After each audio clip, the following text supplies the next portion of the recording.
So in this video, we are going to discuss about development of medical imaging. So basically अगर हम x ray examinations की बात करें तो टोटल हमारे पास 3 एक्सरे एग्जामिनेशंस है जो आते हैं. एक हमारे पास है radiography, fluoroscopy and computed tomography. Radiography uses a solid-state image receptor and an X-ray tube mounted on a track that allows the tube to be moved in any direction. Such examinations provide fixed images. अगर हम radiography की बात करें तो basically हमारे पास ये वही हैं यूजुअल एक्सरे एग्ज़ाम्स जो कि होते हैं. ये हमें 2D इमेजेस प्रोवाइड करते हैं. ये बोन्स वगैरह के फ्रैक्चर, मिसप्लेसमेंट या कोई स्टोन है बॉडी में या कोई फॉरेन ऑब्जेक्ट है बॉडी में, तो उसकी विजुलाइजेशन के लिए हम ये यूज़ करते हैं जो कि ईजिली हमें एक्सरे रेडियोग्राफ के अंदर नज़र आ सकती हैं. सेकेंड हमारे पास है fluoroscopy. Fluoroscopy is usually conducted with an X-ray tube located under the examination table supporting the patient. It provides moving images on a digital display device. Fluoroscopy की बात करें तो इसके अंदर भी हमारे पास एक्सरे ट्यूब होती है, एग्जामिनेशन टेबल होती है. अब एक्सरे ट्यूब एग्जामिनेशन टेबल के अंदर भी नीचे भी हो सकती है और अबव भी हो सकती है. और इसके अलावा ये हमें मूविंग इमेजेस प्रोवाइड करता है. फ्लोरोस्कोपी की हेल्प से हम बॉडी की वीडियो बना सकते हैं. बेसिकली ये बॉडी मोशन की real time dynamic views provide करता है. अगर हमें स्टैटिक इमेजेस चाहिए हों एग्जामिनेशंस के दौरान जिसमें फ्लोरोस्कोपी शामिल है, मतलब अगर फ्लोरोस्कोपी का कोई प्रोसीजर चल रहा है और उसमें हमें स्टैटिक इमेजेस चाहिए तो हम वो स्टैटिक इमेजेस भी हासिल कर सकते हैं. फ्लोरोस्कोपी को हम डायनेमिक फंक्शंस और movements related functions like swallowing, GI problems, colon rectum issues और in addition to this vessels की जो विजुलाइजेशन है इसके लिए इस्तेमाल करते हैं, जिसे हम एंजियोग्राफी भी कहते हैं. Then we have CT. CT using rotating X-ray source and detector array, and volume of data is acquired so that fixed images can be reconstructed in any anatomic plane, coronal, sagittal, transverse.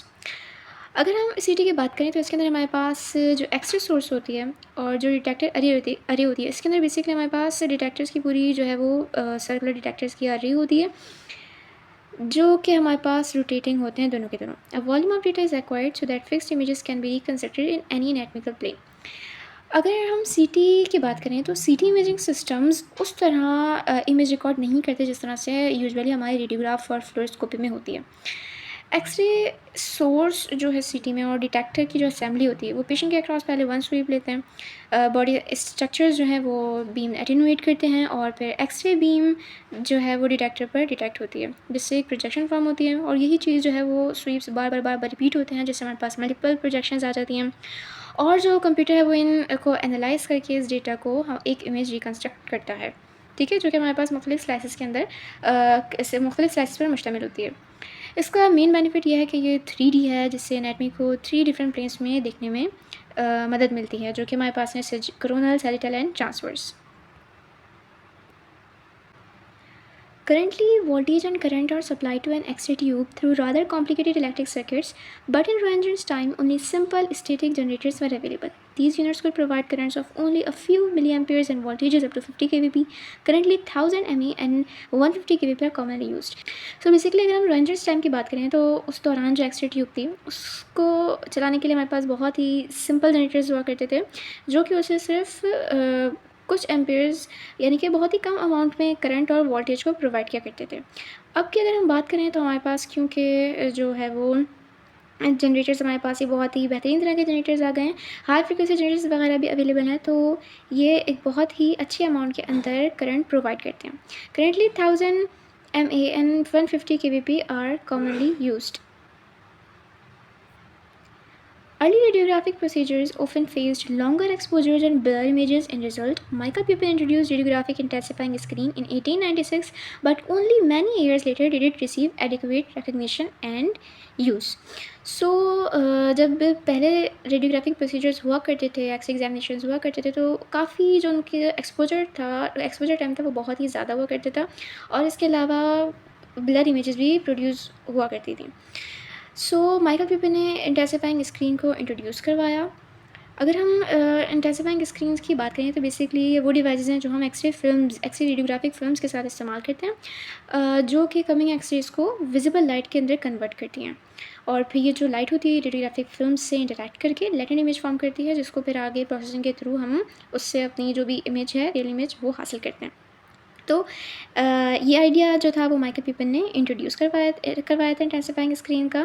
तो radiographic intensifying screen का जो purpose है वो ये है कि ये जो पेशेंट की डोज है और जो एक्सपोजर है ये इसको कम कर देती हैं बेसिकली, क्योंकि ये इसमें जो है वो एक एक्सरे फोटोन मल्टीपल बल्कि बहुत सारे लाइट विजिबल लाइट फोटॉन्स के अंदर कन्वर्ट होता है, जो कि बहुत ही ज़्यादा अमाउंट के अंदर जाके एक्सरे फिल्म से टकराते हैं, जिसकी वजह से इंटेंसिटी भी इंक्रीज़ हो जाती है और जो डायग्नोस्टिक वैल्यू है, डायग्नोस्टिक इमेज है हमारी, वो भी बहुत ही ज़्यादा बेहतर हो जाती है। तो इससे हम कम एक्सरेज यूज़ करके भी ज़्यादा अच्छी इमेज फॉर्म कर सकते हैं, जिससे कि पेशेंट डोज और एक्सपोजर जो है वो कम हो जाता है। इसके अलावा ये इमेज क्वालिटी भी जो है वो इम्प्रूव करती है। Radiographs during Röntgen's time were made exposing a glass plate with a layer of photographic emulsion coated on one side. Charles L. Leonard introduced double emulsion radiography. High quality glass supply was interrupted during World War I. Cellulose nitrate was then instead of glass plate used, which was far better than glass plate. Okay. अगर हम radiographic film की बात करें तो एक radiographic film जो है वो बेसिकली 2 पार्ट्स पर मुश्तमिल होती है, बेस एंड इमल्जन। बेस जो कि इमल्जन को सपोर्ट प्रोवाइड करता है और इसी पर इमल्जन कोटेड हुआ होता है, और इमल्जन जो कि हार्ट ऑफ द फिल्म है बेसिकली, और इसी पर ही हमारे एक्सरेज इंटरेक्ट करते हैं, इसी से एक्सरेज इंटरेक्ट करते हैं और यहाँ पर जो है वो विजिबल लाइट और या फिर एक्सरेज जो जिन्होंने रिएक्ट किया होता है वो लेटेंट इमेज जो है वो फॉर्म करते हैं।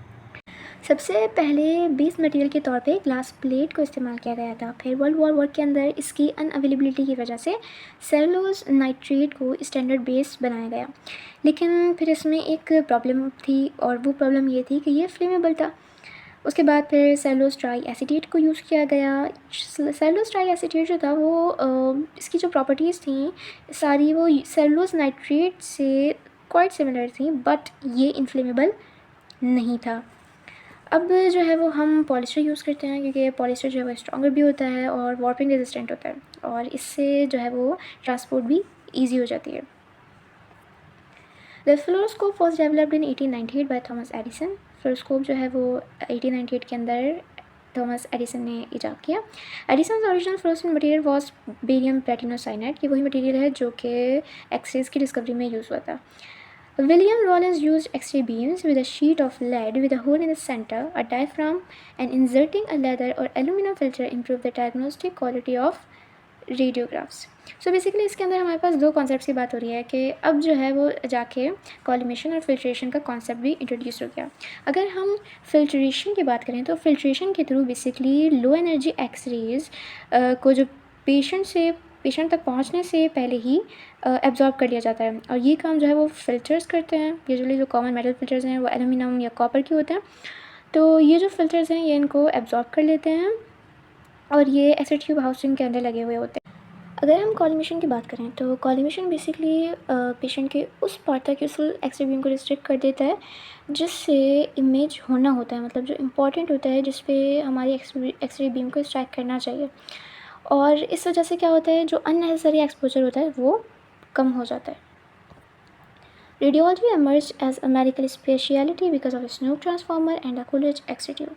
एक Snoop transformer और Coolidge tube की वजह से रेडियोलॉजी एक बहुत ही बेहतरीन मेडिकल स्पेशलिटी के तौर पे उभर कर आई, और इस स्नूप ट्रांसफार्मर तो बहुत ही ज़्यादा इंपॉर्टेंट है क्योंकि यही जो है वो करंट और वोल्टेज को सप्लाई करने में हेल्प करता है। और इसके अलावा Coolidge X-ray ट्यूब जिसकी वजह से जो है जिसके अंदर हम एक्सरे ट्यूब को जनरेट करवाते हैं।